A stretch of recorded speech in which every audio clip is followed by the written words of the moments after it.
तो आज इस वीडियो में बात करने वाले हैं अपने कंप्यूटर की उन फंक्शंस कीज के बारे में जिन्हें यार हम अक्सर इग्नोर करते रहते हैं। मतलब ये हमारे कीबोर्ड में होती हैं लेकिन हमें इनका यूज ही नहीं पता होता कि यूज इन्हें कैसे करना है। तो इसी वीडियो में पूरा डिटेल में इन फंक्शंस कीज को कैसे यूज करते हैं वो आप लोगों को बताने वाला हूं। बिलीव मी, जब आपको इनका यूज पता लग जाएगा ना तो आपकी जो प्रोडक्टिविटी है वो काफी हद तक बढ़ जाएगी।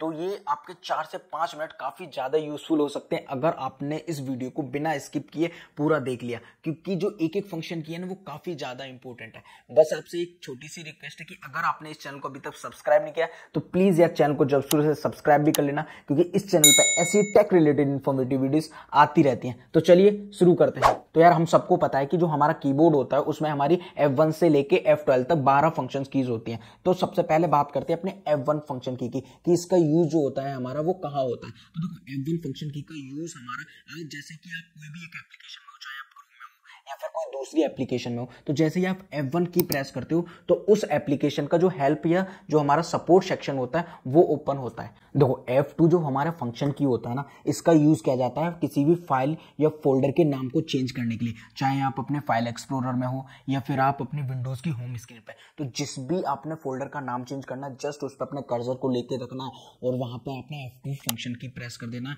और इस तरीके से आप अपने फोल्डर का नाम चेंज कर पाओगे। तो अब बात करते हैं जो हमारा F3 फंक्शन की होता है, इसका क्या यूज होता है। तो F3 फंक्शन की को प्रेस करने से हमारा एक सर्च बॉक्स ओपन हो जाता है, चाहे अपने फाइल एक्सप्लोरर में हो या फिर आप किसी भी ब्राउजर में। तो एक जो सर्च बॉक्स ओपन हो जाएगा, इसमें आपने कुछ भी सर्च करना है वो आप क्विकली इससे सर्च कर पाओगे। तो जो हमारा F4 फंक्शन की होता है, इसका जो यूज है वो ऑल्ट के साथ किया जाता है। मतलब ऑल्ट और फिर F4 फंक्शन की दबाने से जो भी हमारी करंट विंडो होगी या फिर हमारा टैब होगा वो क्लोज हो जाता है। तो जो हमारा F5 फंक्शन की होता है, इसका यूज किया जाता है अपने पेज को रिफ्रेश करने के लिए, चाहे आप किसी भी ब्राउजर में हो, चाहे फायरफॉक्स में हो या फिर अपने क्रोम में हो। जैसे ही आप F5 प्रेस करोगे तो आपके जो वेबसाइट का कंटेंट है वो एक बारी रिफ्रेश हो जाएगा, वो रिलोड हो जाएगा। तो ये इसका यूज होता है। तो यार अब बात कर लेते हैं अपने F6 फंक्शन की के बारे में। इसका जो यूज है यार सच में काफी ज्यादा यूजफुल है। मतलब आप कोई भी वेब ब्राउजर में काम कर रहे हो, सपोज कि आप क्रोम में काम कर रहे हो, तो जैसे ही आप अपने F6 फंक्शन की को प्रेस करोगे तो आपका जो कर्सर है वो URL बार में चला जाएगा और जो भी आपने सर्च करना है वो जल्दी से आप सर्च कर पाओगे। तो जो हमारा F7 फंक्शन की होता है, इसको प्रेस करने से हमारा जो स्पेलिंग चेक करने का जो टूल है वो ओपन हो जाता है। सपोज कि आप MS वर्ड में काम कर रहे हो, तो आपने अगर अपनी स्पेलिंग को चेक करना है तो सिंपली आपने F7 की प्रेस करना है और जो आपका स्पेलिंग चेक करने का जो टूल है इससे ओपन हो जाएगा। तो इस तरीके से आप F7 की का यूज कर सकते हो। तो अब बात कर लेते हैं F8 फंक्शन की के बारे में। तो यार इसका यूज ना एडवांस बूट ऑप्शंस को ओपन करने के लिए किया जाता है। सपोज कि आपका जो कंप्यूटर या जो लैपटॉप है वो सही से ओपन नहीं हो रहा है, इन दैट केस आपको एडवांस बूट ऑप्शंस में जाना होता है। तो उसके लिए पहले आपने अपने कंप्यूटर को शट डाउन कर देना। शट डाउन करने के बाद जैसे ही आप इसको ऑन करोगे तो ऑन करने के तुरंत बाद ही ना आपने F8 फंक्शन की को कंटिन्यूस प्रेस करते जाना है और जैसे ही आप इसको प्रेस करते रहोगे तो आपकी स्क्रीन पर एडवांस बूट ऑप्शंस का एक ऑप्शन दिख जाता है, जिसमें कि आप सेफ मोड में जाना है, बहुत सारे ऑप्शंस होते हैं, वो एक अलग पार्ट है। तो यहाँ पर F8 फंक्शन की का जो यूज होता है वो एडवांस बूट ऑप्शंस को ओपन करने के लिए किया जाता है। तो बेसिकली जो हमारा F9 फंक्शन की होता है, इसका जो मोस्टली यूज किया जाता है हमारे MS एक्सेल में।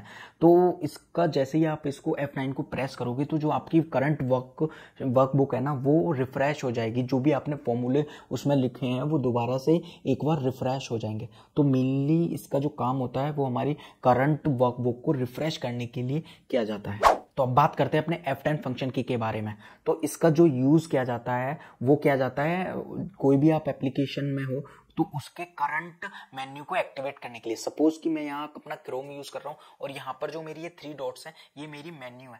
तो जैसे ही मैं F10 फंक्शन की का प्रेस करूंगा तो यहाँ पर ये मेरी एक हाईलाइट हो जाएगा, मीन्स कि एक्टिवेट होगी। और जैसे ही मैं इसको एंटर प्रेस करूंगा तो जो भी इस मेन्यू में ऑप्शन होंगे वो मुझे दिखाई देने लगेंगे। आई होप आपको जो F10 फंक्शन की का यूज भी समझ में आ गया होगा। तो जो F11 फंक्शन की होती है, इसका यूज किया जाता है हमारी बहुत सारी एप्लीकेशंस में फुल स्क्रीन को टॉगल करने के लिए। F11 आपने प्रेस करना है तो अब जो आपकी स्क्रीन है वो फुल साइज में हो जाएगी। जैसे ही आपने F11 को दोबारा से प्रेस किया वो नॉर्मल साइज में हो जाएगी। तो जो हमारा F12 फंक्शन की होता है ना, इसका जो यूज है वो 2 डिफरेंट जगह यूज किया जाता है। जैसे कि अगर आप कोई भी वेब ब्राउजर में हो, सपोज कि आप क्रोम में हो, तो जैसे ही आप F12 फंक्शन की प्रेस करोगे तो जो आपका डेवलपर टूल ऑप्शन जो है वो ओपन हो जाएगा, जिसकी हेल्प से आप डिबगिंग वगैरह कर पाओगे। लेकिन वही हमारा जो F12 फंक्शन की का यूज हमारा MS एक्सेल या MS वर्ड में किसी भी फाइल को सेव एज करने के लिए किया जाता है। जैसे ही आप F12 की प्रेस करोगे तो एक सेव एज का जो डायलॉग्स बॉक्स है वो ओपन हो जाएगा और आप अपनी जो फाइल है उसको सेव कर पाओगे।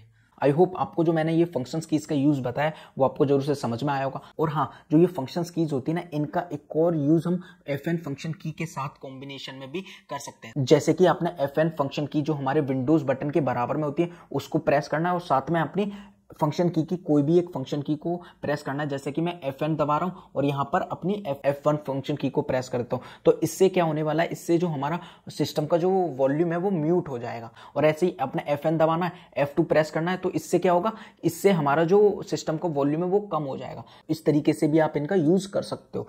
आई होप आपको यार वीडियो इन्फॉर्मेटिव लगी होगी। अगर वीडियो इन्फॉर्मेटिव लगी तो वीडियो को जरूर से लाइक और चैनल को जरूर से सब्सक्राइब कर लेना, क्योंकि इस चैनल पे ऐसी टेक रिलेटेड इन्फॉर्मेटिव वीडियोस आती रहती हैं। या चैनल को ना जरूर से सब्सक्राइब कर लेना। क्या ही जाता है, मतलब क्या ही जाता है, कुछ अच्छा ही सीखने के लिए मिलता है, तो कर लेना, सब्सक्राइब कर लेना, कर लेना।